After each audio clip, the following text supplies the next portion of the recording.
Protect mental health, be the self-starter. Series 4. COVID-19, Beating the Path to Recovery in Mental Health.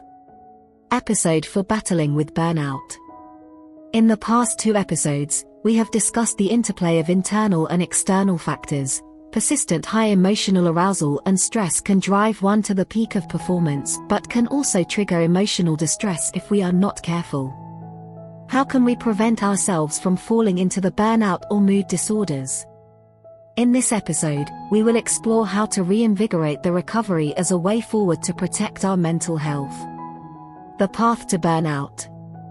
In episode 2, Stress and Challenges on the Road to Recovery, I identified 4 states that one might fall into burnout, namely being a perfectionist in painful agitation, a burden to others, a lonely fighter, or being an empty being.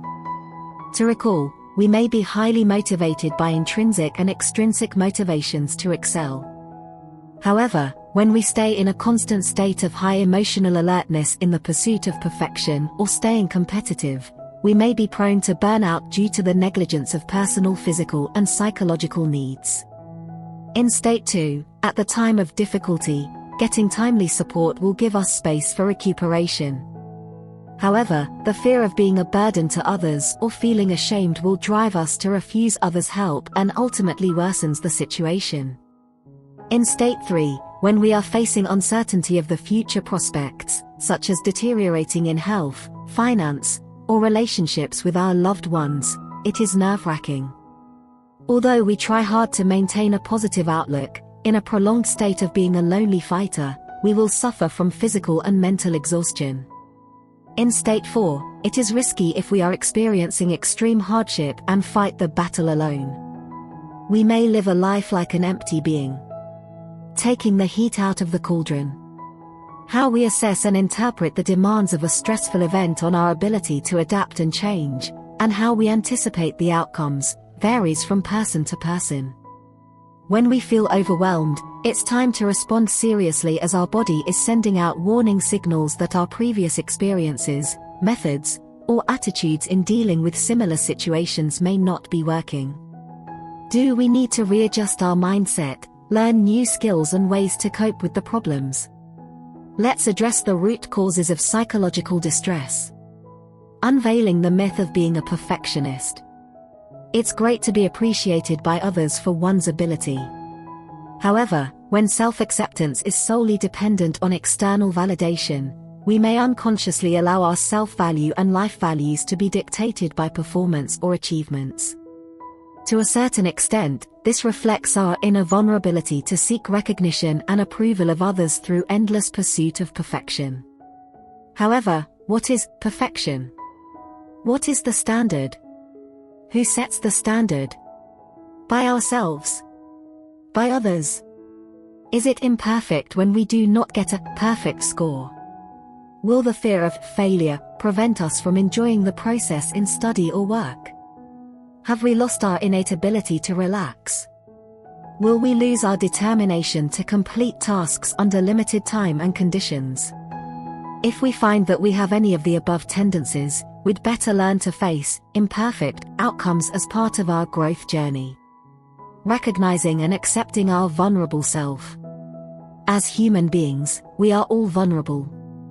At various stages of our lives, we might have experienced unexpected events that are beyond our control, such as personal or family health issues that completely disrupt our plans. We need for help with a task at hand. These are all normal human circumstances. Why is it that when colleagues, friends, or relatives are willing to help we through a tough time, we have strong negative emotions and resistance, fear of getting others involved, or even excessive guilt and shame, which affects us to recover? If we are in such a situation, it is worth reflecting on why we have such strong feelings of guilt or shame. Is it related to early childhood experiences? Have we encountered traumatic experience that made us lose trust in others? If we find ourselves in this situation, let's learn to address our vulnerability and accept help from our trusted ones. Self-care. No matter how capable and persistent we are, it's natural to feel physically and mentally exhausted when we are in constant battle with adversity alone. We are not a jack of all trades who can take care of everything. We need to learn to give ourselves breathing space through regular exercise, outing, and in touch with friends. When we can take care of our own physical and psychological needs, we can protect our mental health. SOS. At any stage of life, seeking help is an important part of growing up. When we suffer in many aspects, we can feel desperate and hopeless. Do not hesitate to get help from our general practitioners or call the 24-hour mental health support hotline, 18111, to get out of the predicament. Reinvigoration.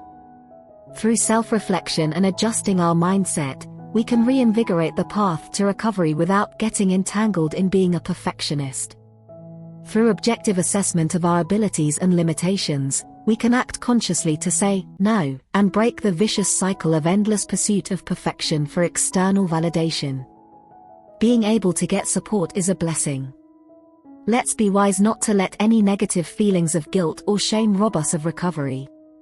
Cultivating trusting relationships and taking the initiative to ask for help is the key to reborn.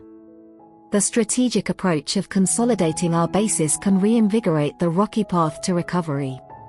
Let's hold the belief that each time we encounter a demanding situation, it is an opportunity for us to re-examine ourselves and learn new ways of thinking and dealing with problems.